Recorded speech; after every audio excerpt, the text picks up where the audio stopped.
করতো। আপনারা মনে রাখুন কারা এখানে অ্যাডভোকেট আলিফের মৃত্যুর পর জগন্নাথ হলের পাশ দিয়ে যাইতে যাইতে এই স্লোগান দিয়ে গেছে, দিল্লি যাদের মামা বাড়ি বাংলা ছাড়ো তাড়াতাড়ি। আপনারা সেই দুঃখ, সেই গ্লানি, সেই যন্ত্রণাকে মনে রাখুন।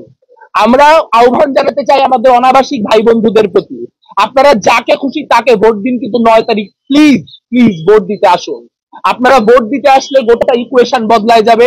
এখানে যত সমীকরণ হচ্ছে এই সমীকরণগুলা কিচ্ছু দাঁড়াবে না। এখানে স্বাধীনতা বিরোধীরা একটা পোস্টেও জিতে আসতে পারবে না। আপনারা শুধু আপনাদের প্রেজেন্স এনশিওর করুন, আপনাদের শেষ ভোটটা দিয়ে যান।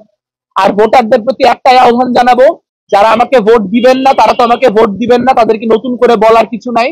কিন্তু অনেক মানুষ আছেন যারা আমাদেরকে পছন্দ করেন, আমাকে ব্যক্তিগতভাবে পছন্দ করেন, কিন্তু এই চিন্তা করতেছেন যে যেই প্রার্থী আসলে আমার পর্যন্ত, আমার দ্বার পর্যন্ত এসে পৌঁছায় নাই, সে যে নির্বাচিত হওয়ার পর আমার পর্যন্ত এসে পৌঁছাবে তার নিশ্চয়তা কি।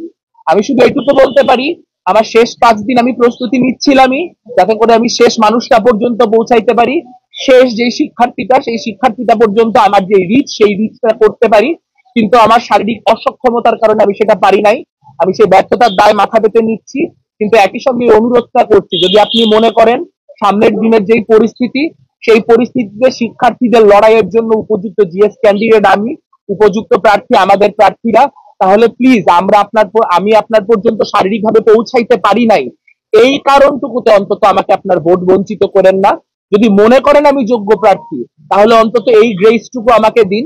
আমি সামনের দিনে জিতি আর হারি, আপনাদের পর্যন্ত, এই বিশ্ববিদ্যালয়ের 40,000 শিক্ষার্থী পর্যন্ত জনে জনে পৌঁছানোর যেই দায়, সেই অঙ্গীকার, সেই ওয়াদা আমি এখানে বসে করলাম।